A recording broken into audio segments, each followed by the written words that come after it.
Parasite. More like this movie was very paratight. Parasite is directed by Bong Joon-ho. Also, if I mispronounce some of these names, that is not my fault. I do not speak this language. And I can already tell you that I have no idea how to pronounce these names, but I will try my best. This movie stars Choi Woo-sik and Park So-dam. I hope that's how you say those names. I have no idea. I'm gonna assume. And just swinging right in, there's a lot of actors, so those two are just gonna be namely the ones I mentioned, as they were the two memorable ones to me. It's hard to tell who the main characters are here. I mean, it's kind of the family, really, but I'm already messing up these two names as it is, so I'm not gonna try saying more names. I do really want to point out Park So-dam. Just probably my favorite performance in the movie. She plays I don't remember her name, her real name, but she goes by Jessica, which is what the rich family refers to her as. I do really enjoy her performance. It's probably my favorite out of the movie. And that's saying a lot because all of them are pretty good.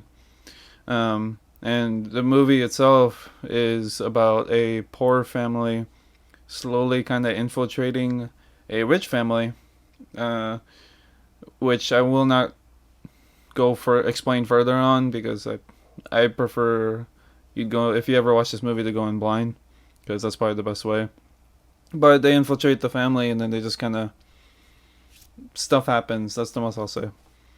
And other than Park So-dam, all the performances were really good. All the performances were very believable. They displayed as much information as they needed to, and they did everything properly. Moving from performances, the cinematography and directing work was equally as good. Very beautiful shots. Very aesthetically pleasing movie. The setting, especially with the house that they're kind of infiltrating into, is a very beautiful house, especially with the way they decide to frame some things. And then the story is excellent. I was blown away by how good it was. By the end of the movie, you don't even know what the hell just happened.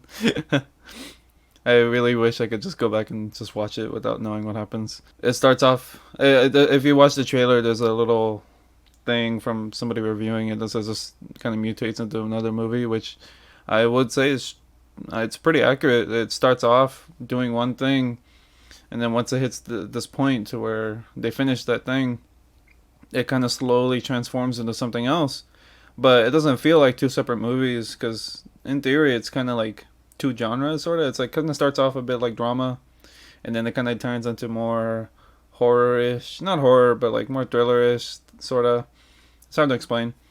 Normally, if somebody tries to do that, you might end up feeling like it's two distinct movies since it's two separate things colliding with each other. But in this case, it was melded so well that you can't really tell it switches over, which only helps it even more just because you get slowly transitioned in there and you're fine with it.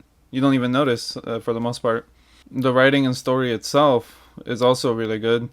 It perfectly captures tension where it needs to, and it's pretty well paced to where it takes its time when it needs to and kind of skips things it doesn't need to show you at all, which really helps pay it off by the end. Other than that, I didn't really have anything negative to say about it. Every time I think about it, I can't even think of anything I didn't like. It's probably one of the best movies I've seen this year, if not it overall. I'll definitely give this movie a 12 out of 12, which is the first perfect rating I've given so far. Golden egg here, whatever. I definitely suggest going to go see this movie if you want to. You don't have to, but you should. But thank you for watching. If you enjoyed, make sure to drop a like and subscribe, and I'll see you guys next time. Boink.